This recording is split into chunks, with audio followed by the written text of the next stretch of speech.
Friends, आज से हम लोग मोस्ट रिपीटेड क्वेश्चन की सीरीज स्टार्ट करेंगे, जिसमें आरआरबी के अलग अलग एग्जाम में पूछे गए रिपीटेड क्वेश्चन को डिस्कस करेंगे।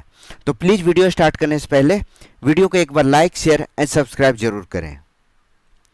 आज का पहला क्वेश्चन है, if the four finger indicate the direction of magnetic field and the thumb shows the direction of motion of a conductor, then the middle finger will show the direction of induced current.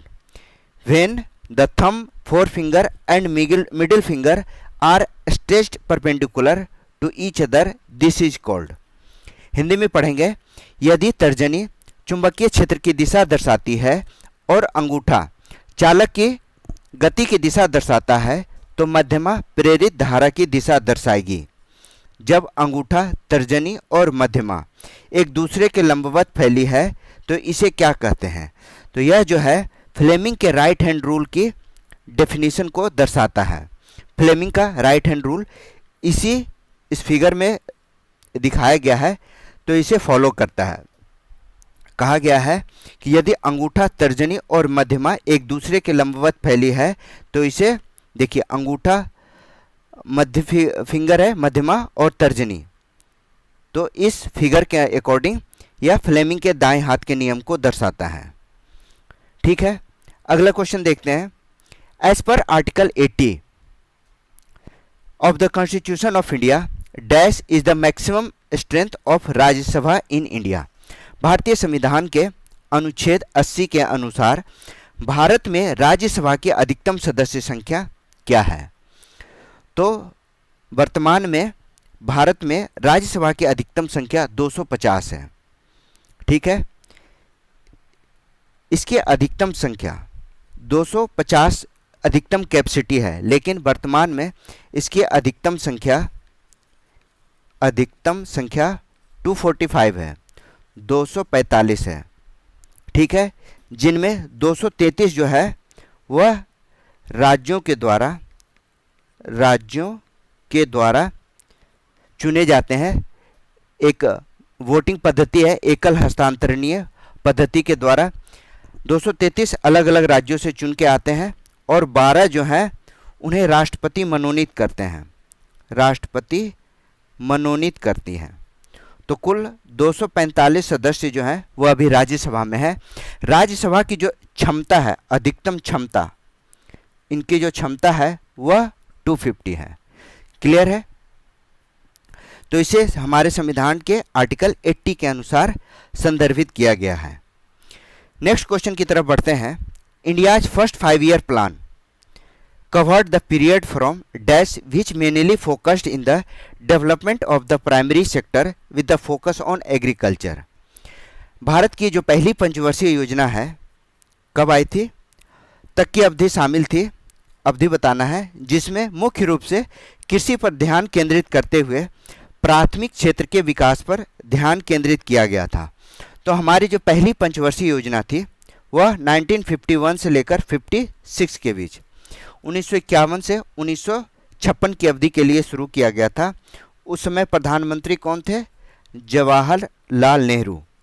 Jawaharlal Nehru प्रधानमंत्री थे, जिनका उद्देश्य था कृषि के क्षेत्र में, प्राथमिक क्षेत्र, कृषि प्राथमिक क्षेत्र के अंतर्गत आता है, तो प्राथमिक क्षेत्र के मानक में सुधार, कृषि के मानक में सुधार और मुख्य रूप से कृषि पर ध्यान करके भारत की आर्थिक स्थिति को ऊपर उठाना।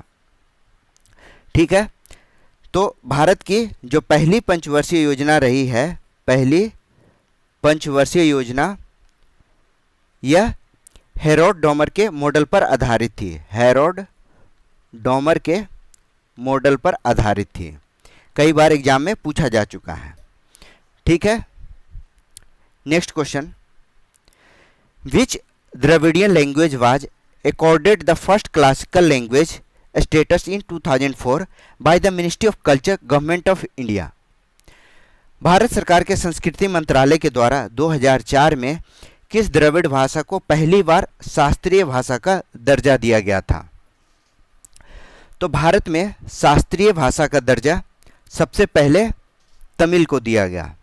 तमिल को 2004 में तमिल को पहला ऐसी भाषा थी जिसे क्लासिकल लैंग्वेज के रूप में अपनाया गया, क्लासिकल लैंग्वेज का दर्जा दिया गया। ठीक है, तो पहली भाषा बन गई। 2024 से पहले भारत में 2024 से पहले भारत में 6 शास्त्रीय भाषाएं थे, 6 क्लासिकल लैंग्वेज थे। कौन कौन से थे? तमिल, संस्कृत,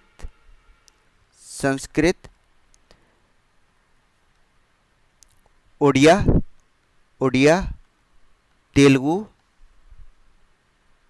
कन्नड़ और मलयालम।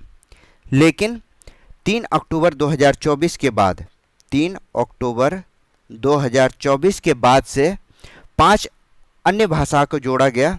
5 कौन कौन थे? इनमें था मराठी, पाली,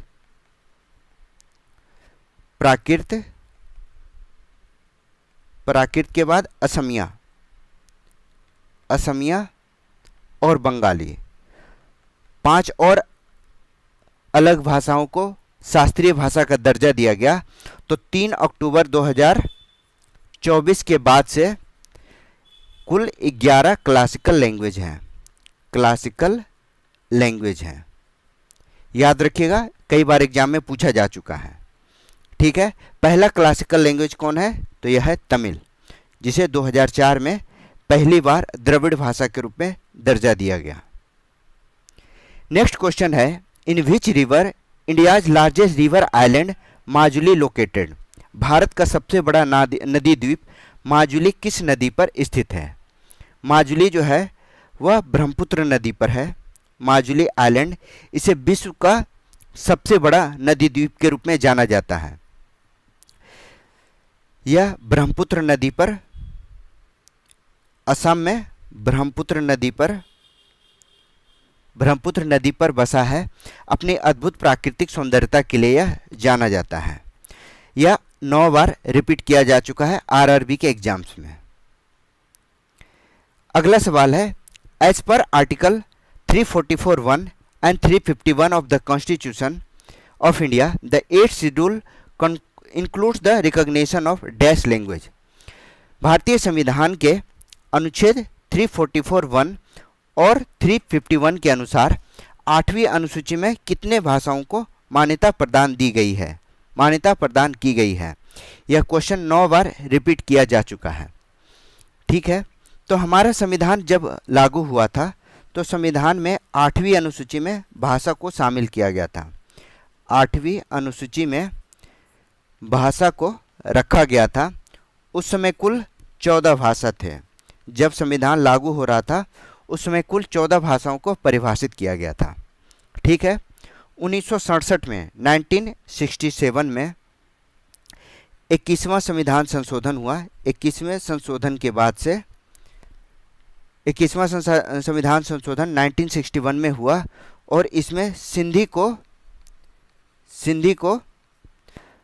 8वीं अनुसूची में शामिल किया गया। ठीक है, 1961 में। उसके बाद फिर 1992 में 71वें संविधान संशोधन में 3 भाषाओं को, कोंकणी, मणिपुरी और नेपाली को 8वीं अनुसूची में शामिल किया गया। ठीक है, फिर 2003 में 92वां संविधान संशोधन 92 कॉन्स्टिट्यूशनल अमेंडमेंट में बोडो, डोगरी, संथाली और मैथिली 4 भाषा, बोडो, डोगरी, संथाली और मैथिली को 8वीं अनुसूची में शामिल किया गया।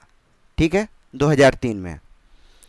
तो अब कुल मिलाकर 8वीं अनुसूची में 8 शेड्यूल में कुल अब 22 लैंग्वेज वर्तमान में हैं। 22 लैंग्वेज भारत के संविधान की 8वीं अनुसूची के तहत मान्यता प्राप्त है। तो इस क्वेश्चन का राइट आंसर होगा 22। नेक्स्ट क्वेश्चन है, hornbill and Moatsu festival is celebrated in which of the following states? Hornbill और महोत्सव त्योहार निम्नलिखित में से किस राज्य में मनाया जाता है? ऑप्शन है नागालैंड, केरला, कर्नाटक, मिजोरम। महोत्सव जो है, महोत्सव या मोआत्सु जो भी कहें, यह नागालैंड का एक प्रमुख त्यौहार है। यह सामूहिक बंधन का त्यौहार है, सामूहिक बंधन का त्यौहार है, जो कि मई में 3 दिनों के लिए मनाया जाता है। 3 दिनों तक यह मनाया जाता है। ठीक है, महोत्सव इसे रक्षाबंधन के रूप में मान सकते हैं। सामूहिक बंधन के रूप में 3 दिनों के लिए मई महीने में मनाया जाता है। एक दूसरा हॉर्नबिल महोत्सव है, यह भी नागालैंड का ही है। हॉर्नबिल उत्सव यह भी नागालैंड का यह एक वार्षिक उत्सव है जो कि नागालैंड के गवर्नमेंट के द्वारा इसे आयोजित किया जाता है। इसे नागालैंड का त्योहारों का त्यौहार कहा जाता है। त्योहारों का त्यौहार कहा जाता है। यह त्यौहार है हॉर्नबिल पक्षी के नाम से, हॉर्नबिल पक्षी के नाम पर रखा गया है, जो नगाओं के लिए सर्वाधिक सम्मानित पक्षी है। सम्मानित पक्षी है, नागालैंड के लोगों का यह सम्मानित पक्षी है। ठीक है, तो इसका राइट आंसर हो गया नागालैंड। कई एग्जाम में रिपीट हुआ यह क्वेश्चन, इसको जरूर नोट कीजिएगा। फिलहाल ये 8 बार में रिपीटेड है।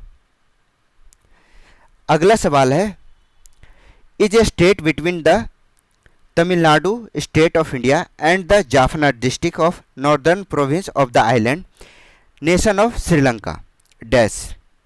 भारत के तमिलनाडु राज्य और श्रीलंका के द्वीप राष्ट्र के उत्तरी प्रांत के जाफना जिले के बीच एक जलडमरू मध्य है। तमिलनाडु राज्य हो गया, यह हमारा भारत का तमिलनाडु राज्य है, और नीचे श्रीलंका के पास है, क्या है, श्रीलंका का नॉर्दर्न प्रोविंस। ठीक है, तो इन दोनों के बीच पाक जलडमरू मध्य है, पाक स्टेट, जो कि 8 बार रिपीट किया जा चुका है अलग अलग एग्जाम में। भारत के तमिलनाडु से पंबन द्वीप, तमिलनाडु के पंबन द्वीप और श्रीलंका के उत्तरी प्रांत में एक स्थित है थलाई मन्नार। तो यह 2 देशों के बीच यह स्थित है, जो कि उत्तर में बंगाल की खाड़ी और पाक की खाड़ी को, मन्नार की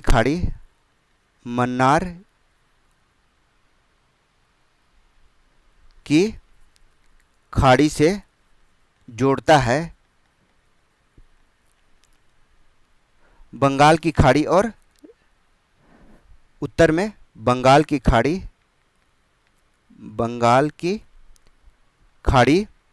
और पाक की खाड़ी को जोड़ता है।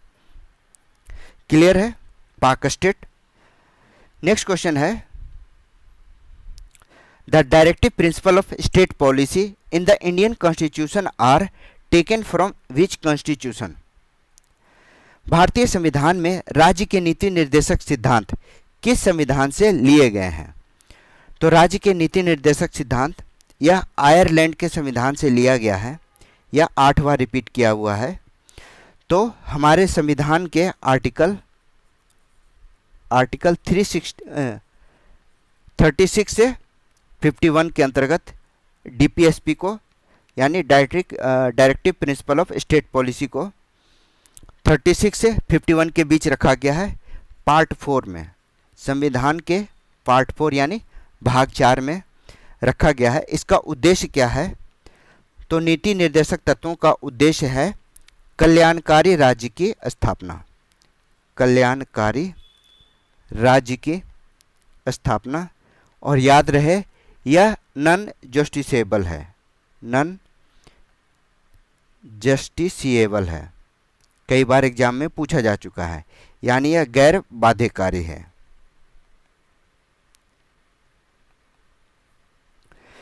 नेक्स्ट है, under the provision of which article of the Indian constitution is the president empowered to constitute a finance commission at the expiration of every 5th year or at such earlier time as the president consider necessary। भारतीय संविधान के किस अनुच्छेद के प्रावधान के तहत राष्ट्रपति को प्रत्येक 5 वर्ष की समाप्ति पर या ऐसे पहले समय पर जिसे राष्ट्रपति आवश्यक समझे वित्त आयोग के गठन का अधिकार है। सीधा सीधी वित्त आयोग के गठन के बारे में पूछा गया है, तो आर्टिकल 280 के अकॉर्डिंग राष्ट्रपति प्रत्येक 5 वर्ष पर वित्त आयोग का गठन करता है। 5 वर्ष या समाप्ति से पहले जिस समय राष्ट्रपति आवश्यक समझे वित्त आयोग का गठन करता है। इसका काम क्या है? तो इसका कार्य है सरकार, संघ सरकार और राज्यों के बीच, संघ एवं राज्यों के बीच वित्त के बंटवारा का सिफारिश करना। वित्त के यानी फाइनेंस के बंटवारा का सिफारिश करना। ठीक है। जो 16वां वित्त आयोग है, नेक्स्ट है 16वां फाइनेंस कमीशन। यह 1 अप्रैल 2026 से शुरू होगा। 1 अप्रैल 2026 से शुरू होगा और इसके अध्यक्ष किसे बनाया गया है? तो यह अरविंद पनगड़िया को बनाया गया है, जो कि नीति आयोग के चेयरमैन भी, नीति आयोग के पूर्व उपाध्यक्ष रह चुके हैं, अरविंद पनगड़िया। याद रखिएगा, 16th फाइनेंस कमीशन के चेयरमैन। फाइनेंस कमीशन का जो कार्यकाल होगा वह 1 अप्रैल 2026 से स्टार्ट होगा। क्लियर है? नेक्स्ट सवाल है article 51A containing fundamental duties was inserted by which constitutional amendment. मौलिक कर्तव्यों से संबंधित अनुच्छेद 51A के संवैधानिक संशोधन द्वारा जोड़ा गया था। सबको पता है 42वां संविधान संशोधन, यह तो कई बार पूछा जा चुका है, लगभग हर एग्जाम में एक क्वेश्चन होता है। तो 42वां संविधान संशोधन 1976 में हुआ था, जिसमें संविधान में 10 मौलिक कर्तव्य जोड़े गए थे। 10 मौलिक कर्तव्य जोड़े गए थे। 86वें संविधान संशोधन 86 अमेंडमेंट एक्ट हुआ था, जो कि 2002 में हुआ था, जिसमें से 11वां मौलिक कर्तव्य जोड़ा गया। 11वां मौलिक कर्तव्य जोड़ा गया। यह क्या था? 86वें संविधान संशोधन में जोड़ा गया था कि 6 से 14 वर्ष के प्रत्येक बच्चों को निःशुल्क शिक्षा का अधिकार उसे मिलना चाहिए। मौलिक कर्तव्यों को आर्टिकल 4A के अंतर्गत हमारे संविधान में शामिल किया गया है। भाग 4A के अंतर्गत मौलिक कर्तव्य को शामिल किया गया है और यह USSR यानी रसिया से, रूस से लिया गया है। क्लियर है? अगला सवाल है विच of the following metals is liquid at A room temperature. निम्नलिखित में से कौन सी धातु सामान्य कमरे के तापमान में तरल अवस्था में होती है? कैल्शियम, लिथियम, पारा या सोडियम। तो कमरे का तापमान आमतौर पर 20 डिग्री या 25 डिग्री, 20 से 25 डिग्री सेंटीग्रेड के आधार पर साइंस के अकॉर्डिंग माना गया है। तो इस तापमान और इस सामान्य दबाव पर केवल दो धातु हैं, वह तरल अवस्था में पाए जाते हैं। उनमें एक है पारा और दूसरा है ब्रोमीन। पारा और ब्रोमीन सामान्य तापमान और सामान्य दबाव अवस्था में द्रव में पाए जाते हैं। तो इसका राइट आंसर है सी, पारा। अगला सवाल है what is the normal systolic and diastolic blood pressure in human. मनुष्य में सामान्य सिस्टोलिक और डायस्टोलिक प्रेशर दबाव, रक्तचाप का दबाव क्या है? तो सिस्टोलिक प्रेशर जो होता है, सिस्टोलिक, वह होता है 120 mm Hg। सिस्टोलिक हो गया, और डायस्टोलिक होता है 80 mm Hg। 80 mm Hg से अगर आपका रक्तचाप अगर 80 mm Hg और 120 mm Hg के बीच में हो तो इसे अच्छा माना जाता है, यानी यह स्टैंडर्ड है। लेकिन अगर आपका रक्तचाप 120 प्लस यानी 130 के आसपास है या उससे अधिक है तो उसे हम उच्च रक्तचाप के रूप में जानते हैं।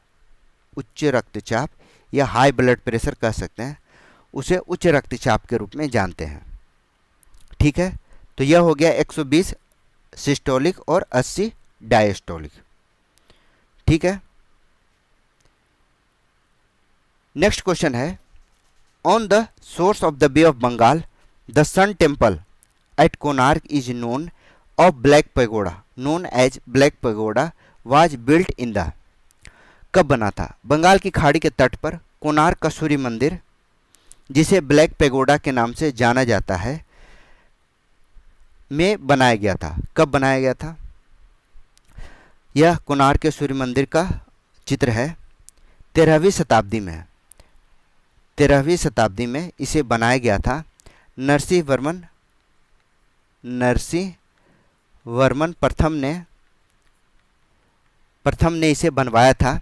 इसके जो महत्वपूर्ण वास्तुकार उसका नाम था विशु महाराणा। तो यह विशाल एक रथ के आकार का है, इसलिए इसे रथ मंदिर के रूप में भी जाना जाता है। यह ब्लैक पैगोडा के नाम से भी प्रसिद्ध है, ब्लैक पैगोडा, क्योंकि इसे काले ग्रेनाइट पत्थर से बनाया गया है। यह यूनेस्को की वर्ल्ड हेरिटेज साइट में विश्व धरोहर स्थल के रूप में शामिल है। ठीक है, तो इसे 13वीं शताब्दी में नरसिंह वर्मन प्रथम के द्वारा बनाया गया था। यह पूर्वी गंग राजवंश का था, पूर्वी गंग राजवंश से संबंधित था।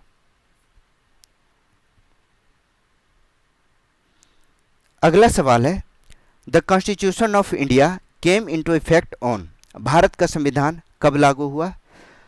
तो हमारा संविधान जो है 26 नवंबर 1949 को अंगीकृत हुआ और 26 जनवरी 1950 को लागू हुआ। हमारा देश 15 अगस्त 1947 को आज़ाद हुआ। यह 3 तिथि इम्पोर्टेंट है। ठीक है, the ideals of liberty, equality and fraternity enshrined in the Constitution of India are borrowed from the Constitution of। Bharat के संविधान में निहित स्वतंत्रता, समानता और बंधुत्व के आदर्श किस संविधान से उधार लिए गए हैं? तो यह फ्रांस के संविधान से लिया गया है।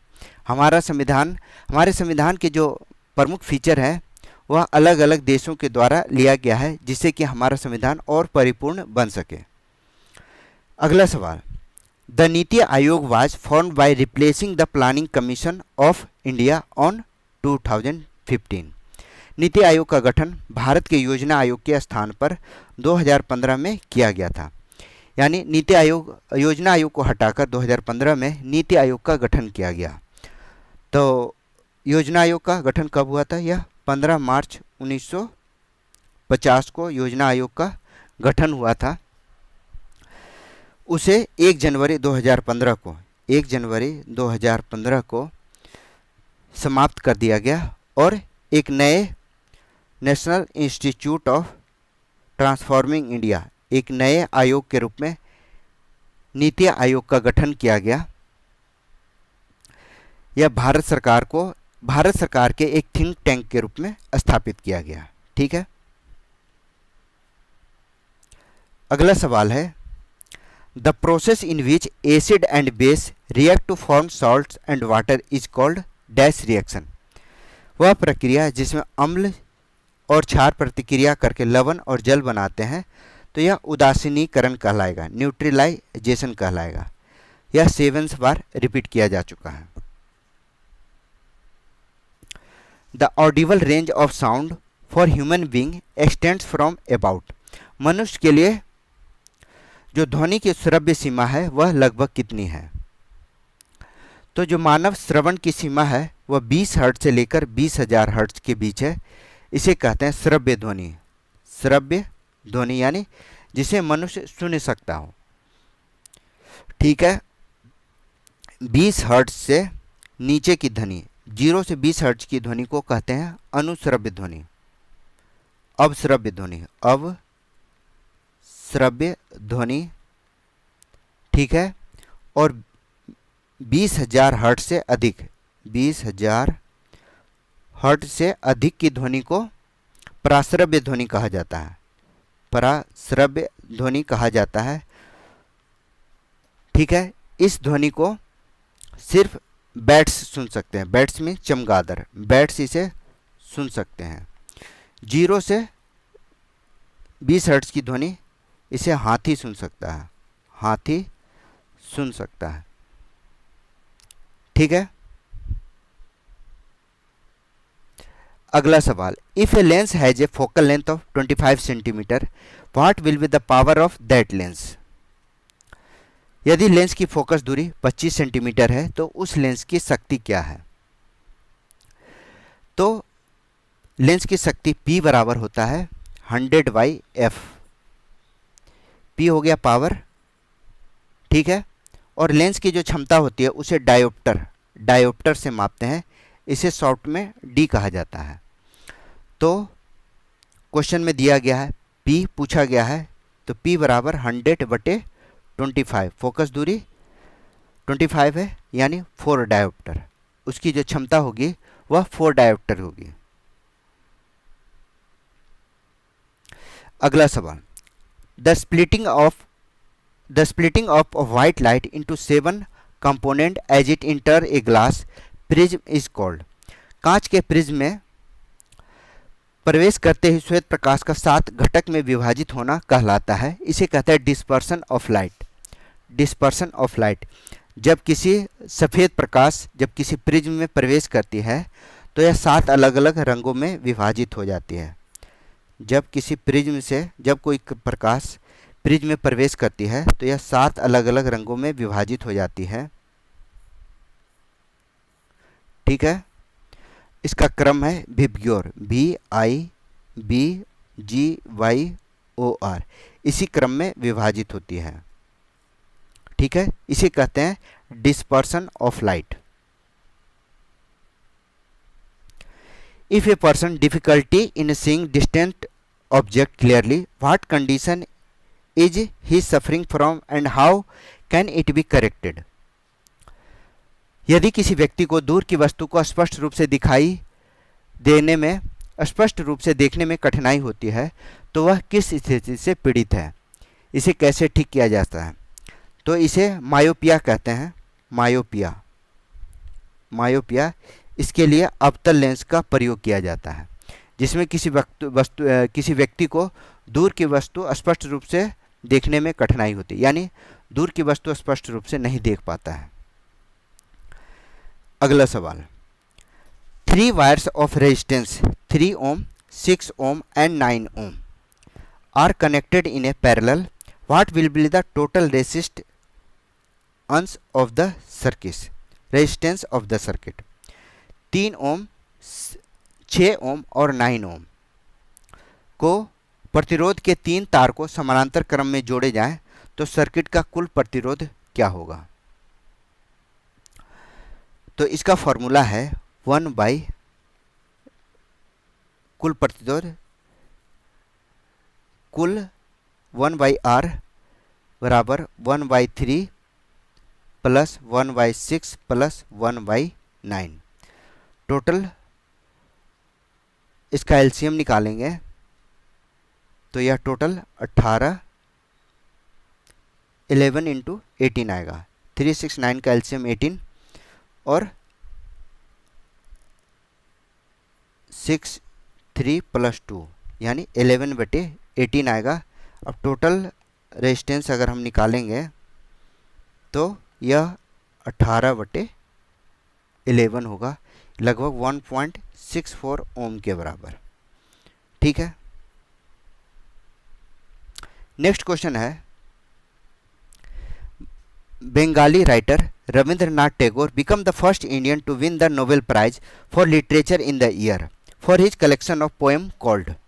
रविंद्रनाथ टैगोर, बंगाली लेखक रविंद्रनाथ टैगोर को किस वर्ष अपने कविता संग्रह गीतांजलि के लिए साहित्य का नोबेल पुरस्कार जीतने वाले पहले भारतीय बने?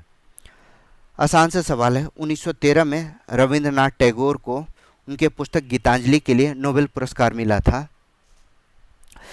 भारत का जो राष्ट्रीय गान है जन गण मन, इसे लिखने का श्रेय भी रविंद्रनाथ टैगोर को दिया गया है। इनकी उपलब्धियां है वह यहाँ पर हम बता रहे हैं। जन गण मन रविंद्रनाथ टैगोर के द्वारा लिखा गया।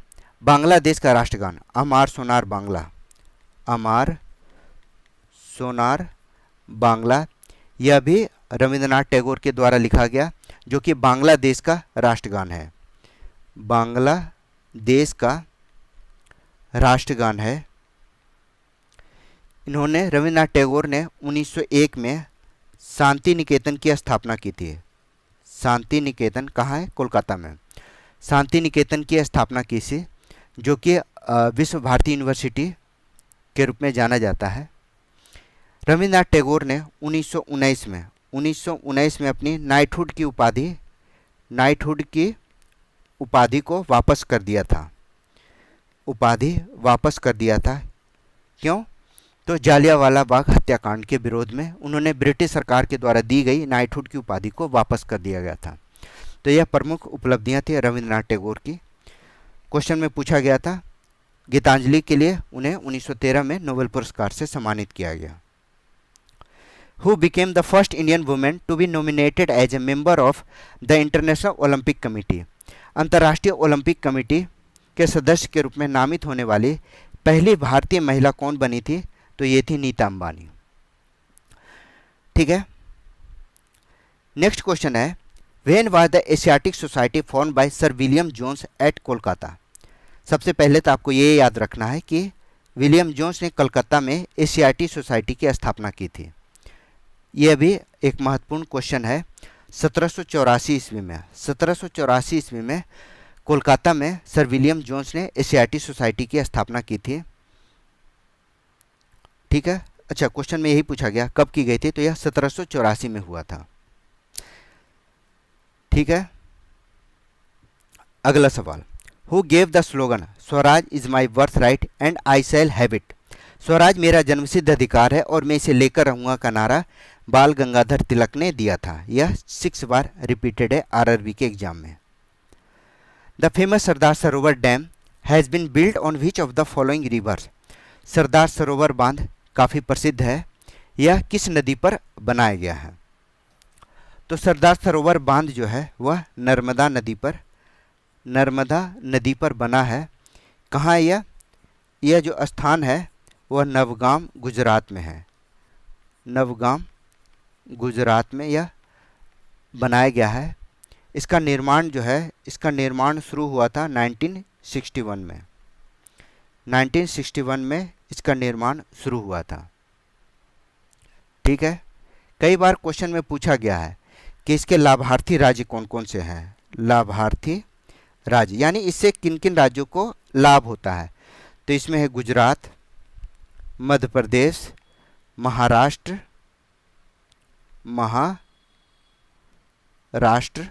और राजस्थान। यह इससे लाभान्वित होने वाले राज्य हैं। इसका पर्पस क्या था? तो इसका उद्देश्य था जल आपूर्ति और पनबिजली, जल आपूर्ति और पनबिजली का उत्पादन, साथ ही साथ बाढ़ नियंत्रण।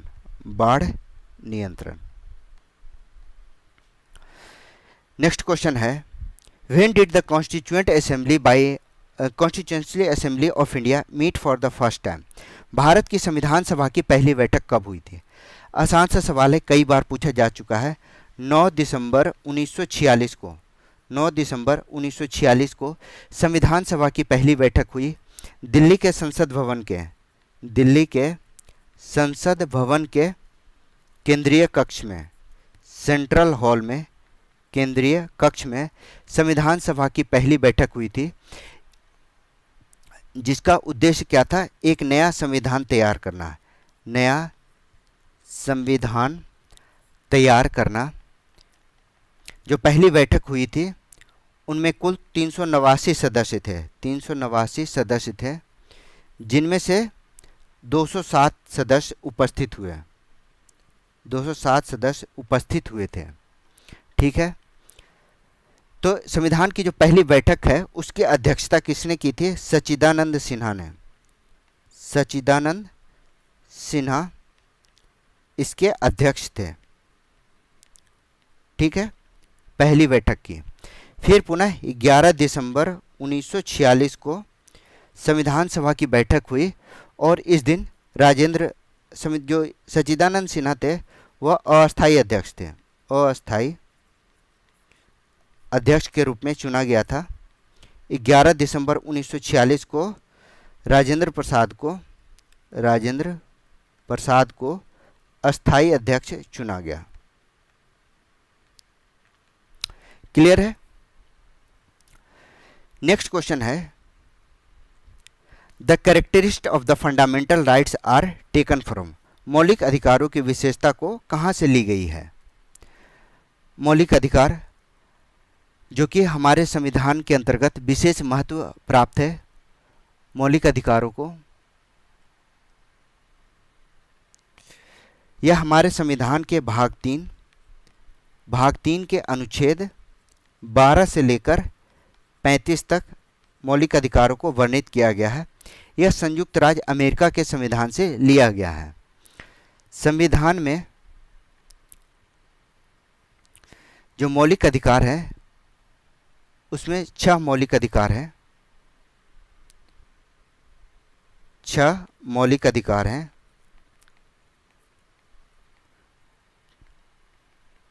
ठीक है, जो कि अलग अलग अनुच्छेद के माध्यम से वर्णित किए गए हैं। ठीक है, Which article of the Constitution of India says that no person shall be deprived of his life or personal liberty except according to procedure established by law?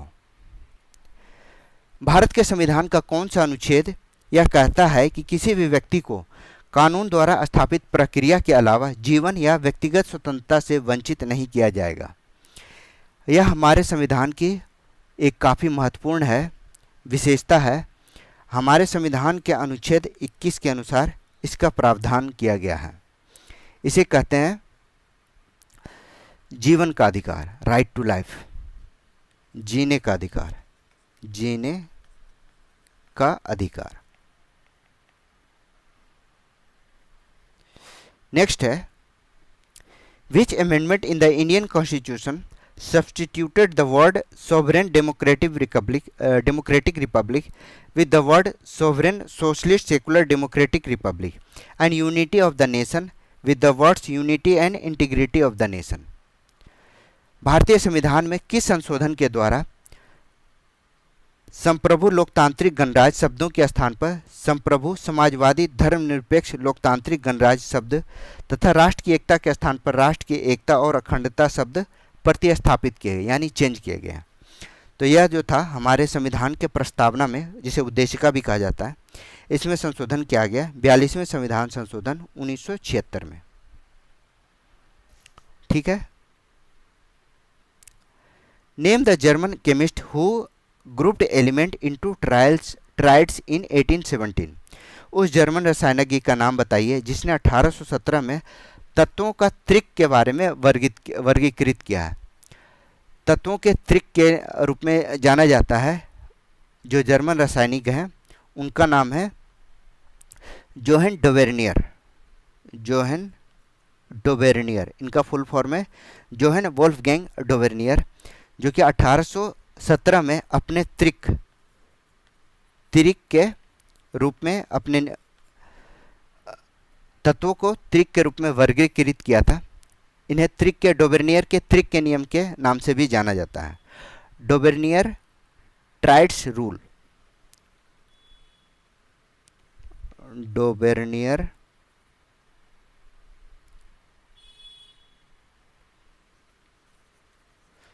Triads rule. तो इनके जो डोबेर्नियर ने 3 समूह में वर्गीकृत किया था। उन्होंने बताया था कि उनके रासायनिक और भौतिक गुण समान थे। जो उन्होंने त्रिक नियम में वर्गीकृत किया तत्वों को, तो उसमें उन्होंने बताया कि तत्वों को रासायनिक और भौतिक गुण समान है।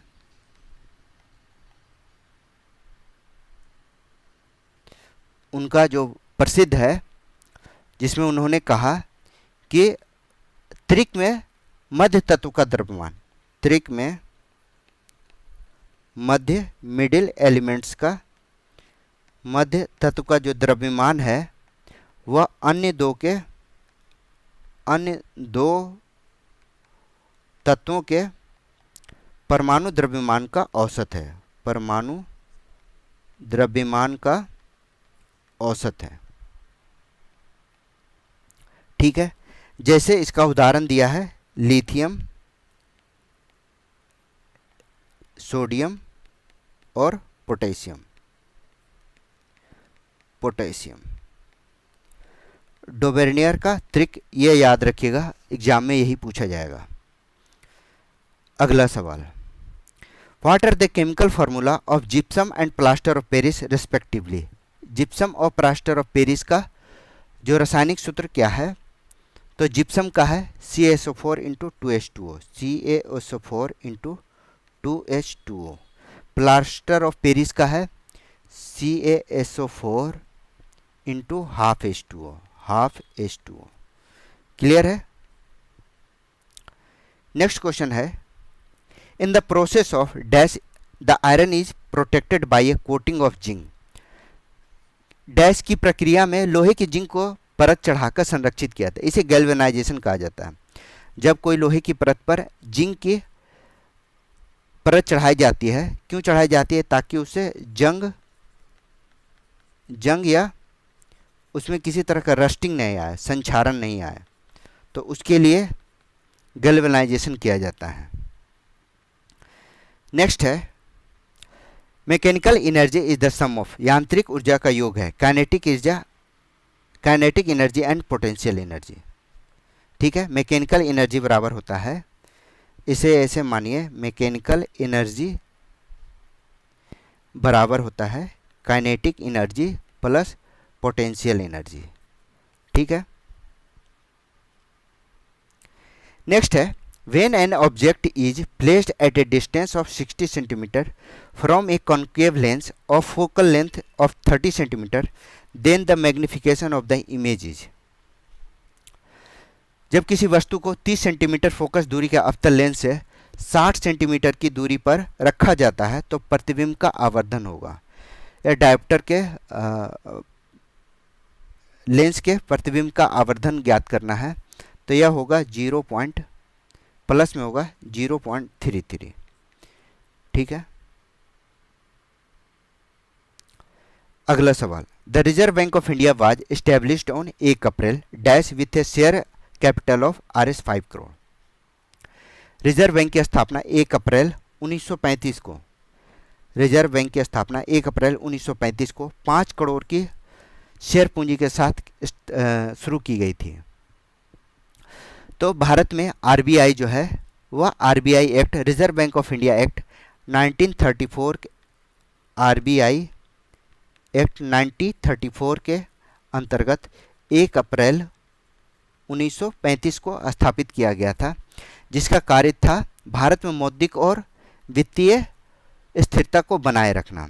जो इसकी शुरुआती शेयर पूंजी थी वह 5 करोड़ रुपए थी, जो कि प्राइवेट शेयर धारकों के द्वारा यह लगाई गई थी।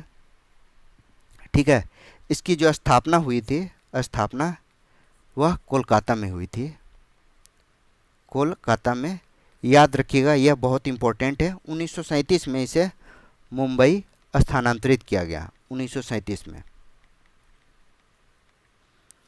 क्लियर है? तो आरबीआई का हेडक्वार्टर 1937 से मुंबई में है और इसकी स्थापना 1 अप्रैल 1935 में हुई थी।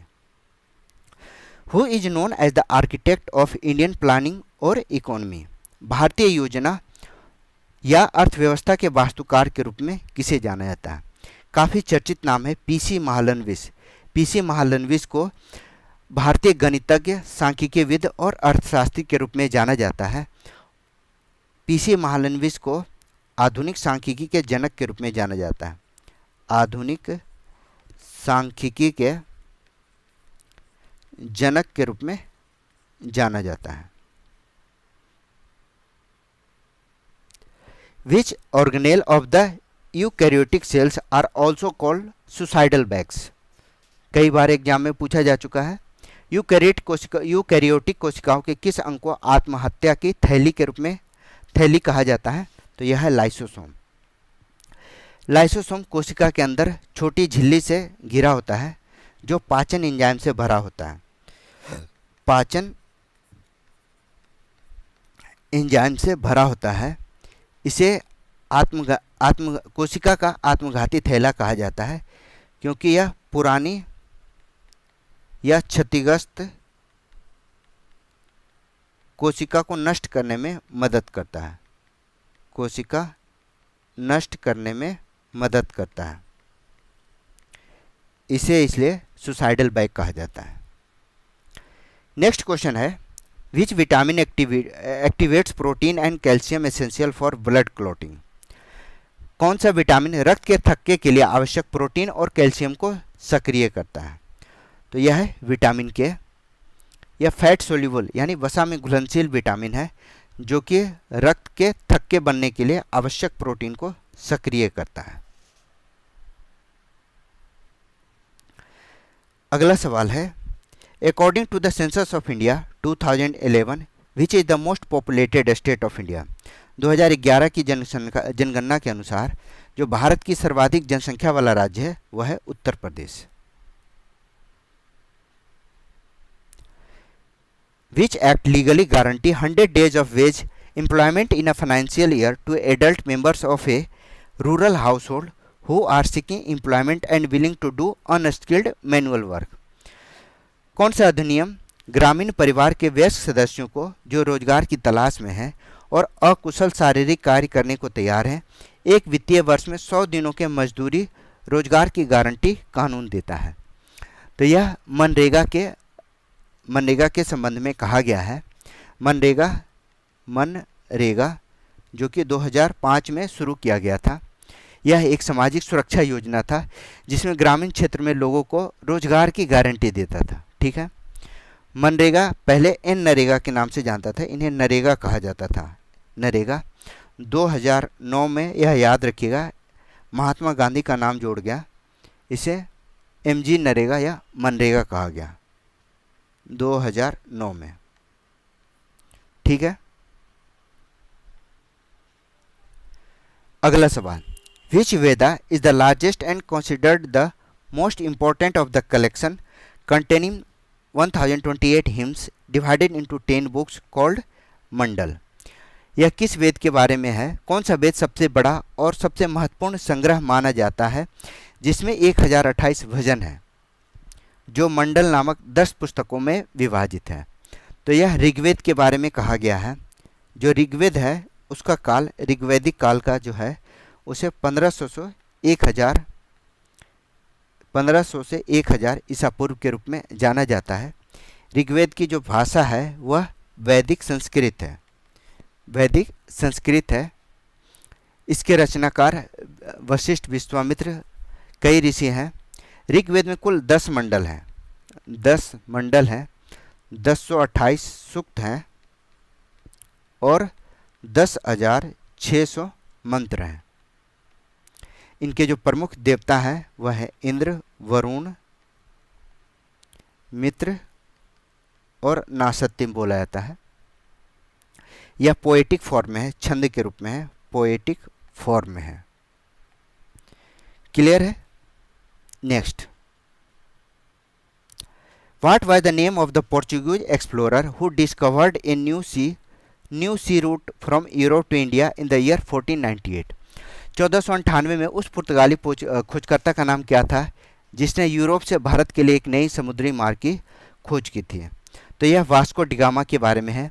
वास्को डिगामा जो कि समुद्री मार्ग का अन्वेषक था, वह केरल के कालीकट, जिसे अब कोझिकोड के रूप में जाना जाता है, केरल के कोझिकट पर पहुंचा था और इसने भारत में पुर्तगाली उपनिवेशवाद या यूरोपीय व्यापार युग की शुरुआत की। ठीक है,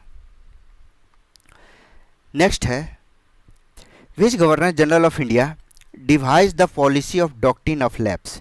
भारत के किस गवर्नर जनरल ने व्यक्तिगत सिद्धांत की नीति तैयार की थी? व्यक्तिगत सिद्धांत की नीति कई बार एग्जाम में पूछा जा चुका है। यह लॉर्ड डलहौजी की नीति थी। लॉर्ड डलहौजी ने इसे प्रतिपादित किया था 1848 ईस्वी में। व्यक्तिगत की नीति के अंतर्गत भारतीय रियासत जो कि बिना किसी शासक के या बिना किसी उत्तराधिकारी के थे, उसे जबरन उसे अपने अधीन कर लिया गया था। इसने 1848 में 17 को व्यक्तिगत सिद्धांत के अंतर्गत अंग्रेजी साम्राज्य में शामिल कर लिया गया था। 1849 में जयपुर 1850 में नहीं है, 1853 में नागपुर को, यह जो इम्पोर्टेंट है वही बता रहे हैं, 1853 में नागपुर को शामिल कर लिया। 1854 में झांसी को, चूँकि रानी लक्ष्मीबाई का बेटा नहीं था तो 1854 में इसे अंग्रेजी साम्राज्य में मिला लिया। एक महत्वपूर्ण है 1856 में अवध साम्राज्य पर कुशासन का बहाना लगाकर, कुशासन का आरोप लगाकर उसे डॉक्ट्रिन ऑफ लेफ्ट के अपने अधीन कर लिया था। कुशासन का आरोप लगाया था अवध पर, याद रखिएगा, कई बार क्वेश्चन पूछा गया है। हु फाउंडेड ब्रह्म समाज इन 1828? 1828 में ब्रह्म समाज की स्थापना किसने की थी? तो ब्रह्म समाज के संस्थापक कौन थे? राजा राम मोहन राय 1828 ईस्वी में। यह एक हिंदू धर्म में सामाजिक सुधार आंदोलन था, जो कि वर्तमान में यानी उस समय फैले अंधविश्वास, जातिवाद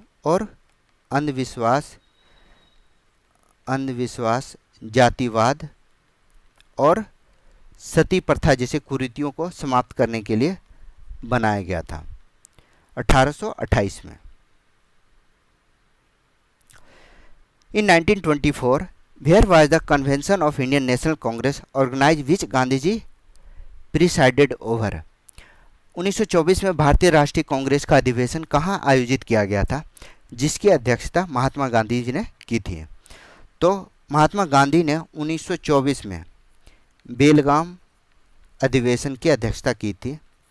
बेलगाम अधिवेशन की अध्यक्षता की थी, कर्नाटक में है।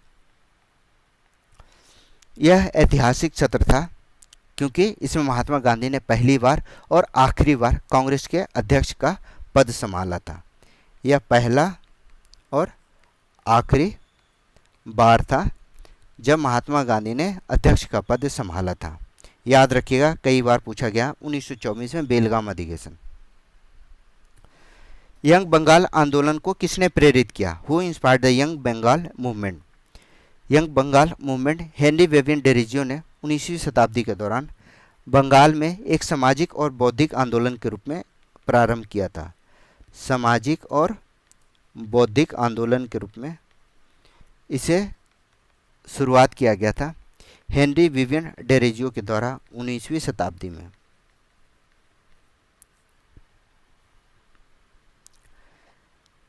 At which village did Gandhi ji gave the call of do or die during the Quit India movement? Bharat छोड़ो आंदोलन के दौरान गांधी जी ने किस स्थान पर करो या मरो का आह्वान किया था? तो यह था बम्बई। ठीक है,